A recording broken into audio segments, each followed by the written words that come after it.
there, and welcome back to Weird Soda for Life. Today we're going Coco Rico Suave. Ah? Ah? You get it. But only if you were alive in the 80s or you're familiar with Weird Al's parody Taco Suave.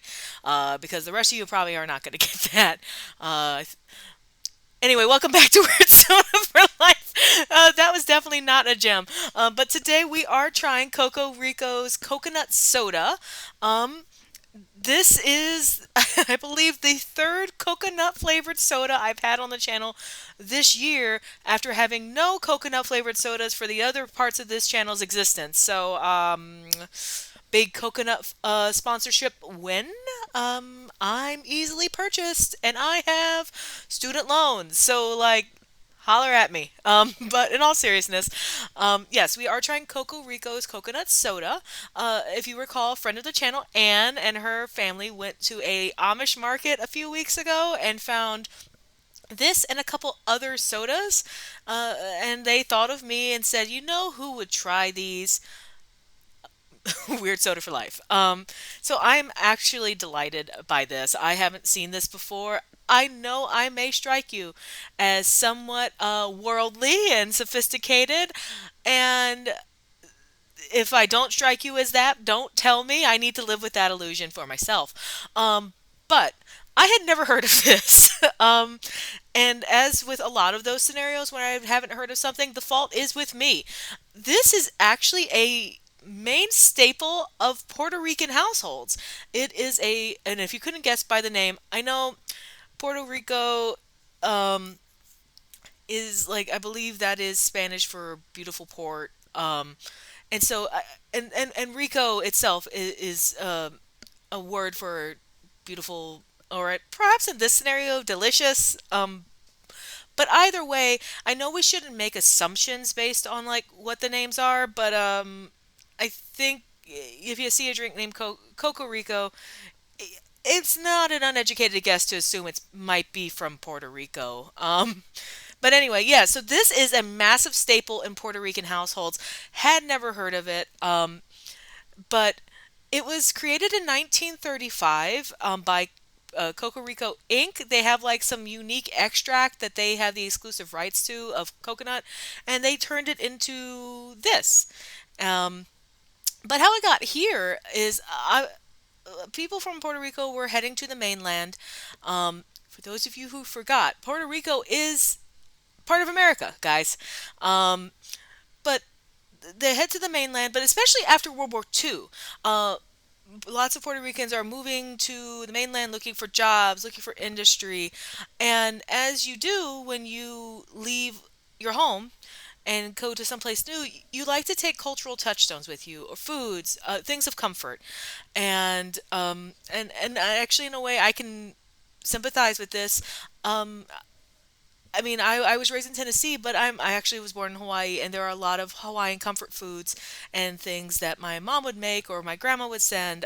So I understand that attachment uh, in a way that I guess, yeah, I sympathize with that. And so I think it's like really, really cool that when these families are coming over, they're bringing this stuff.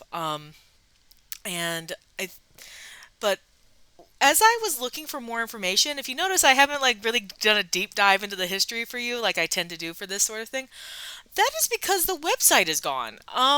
They did have a website in 2015, and I know that because the Wayback Machine on the Internet Archive actually has an archived version of it. I'll link that in the description of the video at the bottom. But there's like no information other than what I could glean from like fandom, the soda wiki, and like descriptions of the sodas for sale on websites. It was kind of fascinating. I did learn though that a lot of the sites were like, oh, Coco Rico, they focus on their green branding, the green logo, the green can. You can see that this is not green. I mean, you got a green tree, and we'll look at the logo in a second. But um, a couple of sites said that in recent times, Coco Rico has focused on making like the green bottle and the green label for their diet and making their sugar one this. I don't have any confirmation of that really because again, there's not a lot of consistency in the information I'm receiving. Um, but that seems like a reasonable enough assumption. You would have to need as we know for Coke and Coke Zero, you need a visual sometimes signifier of what kind of flavor you're buying. Um, but yeah, there was kind of weirdly not a lot of information on it for something that seems to be so richly ingrained in Puerto Rican culture. But also, one last weird fun fact before we get to the actual reason you're here. Um, this soda is actually recommended in a bunch of Vietnamese dishes. I guess I would say Vietnamese American dishes because it's being done over here. But yeah, it's used as a substitute for coconut juice in like Vietnamese chicken, pork, and like fish dishes because it's shelf stable. And this may shock you, but maybe if you're in the middle of Nebraska, you're probably not finding a coconut tree anywhere around. And if you are, let me know where. I would love to see it. But I found that kind of fun too. It's a fascinating merging of cultures here in the US, and I'm also here to just mix all the food. Mix all of the food. With that, let's take a look at the can. You can see, I didn't realize there was a price on this. This is what happens when you don't look at the whole can. Anne, thanks for paying 75 cents for this experience. Um, but looking at the can, well, look at the one that doesn't have the price label. I really like this design. It's very simple. It gets the point across. It looks very retro. I like that a lot. It's dynamic and it pops in a way that you can easily identify the brand and the like just the culture. And you can even see from here and I'm going to tell you again. Oh, I guess there's a second website on here, but like this Coco Rico, I don't know why I'm showing you. You can't see this. So there's a website on here, cocoricoinc.com. Again, that site does not work. I don't know where they live on the internet, but it's not there. But I really like the design of the can. With that, let's see what we're getting into.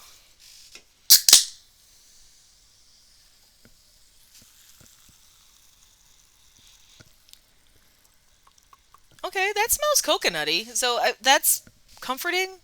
And let's see. Oh, okay. I wasn't quite sure what color it would be, because, well, I had never had it before. But as you can see, it's nice and clear. Ugh. And yeah, and kind of like when normally we pour in the glass. I smelled the coconut in there, but whoo, did that smell in there. So, that, bottoms up.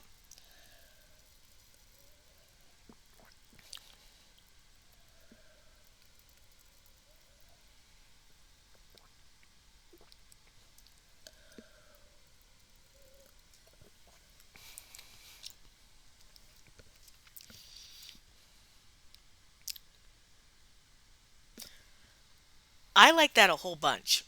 It's very sweet, but like, I know and I say that about a lot of the sodas on the channel, but it's not, it's very sweet, but unlike some of the other sodas we've had like that, it is not, the overwhelming sweetness is not enough to like make it unpleasurable. And it is very heavily coconut, as would be expected by a thing that says coconut soda. But oddly enough, I almost want to say that it tastes like coconut soda with a hint of root beer extract. Maybe my tongue is on the fritz this week, but it tastes like a coconut soda with like some root beer, which wasn't a combination that I knew I needed in my life, but now that I am made aware of it, I must have it. And I guess actually, as we think about it, that kind of reminds me a whole lot of the Dr. Pepper coconut we had back in July with Porter during Guest Star July, um, which actually, yeah, now that I think about it, it's a little bit more like that. But unlike the Dr. Pepper coconut, where the Dr. Pepper was the front base, the foundation, and the coconut was an addition, this is in reverse. The coconut is the base with a hint of root beer.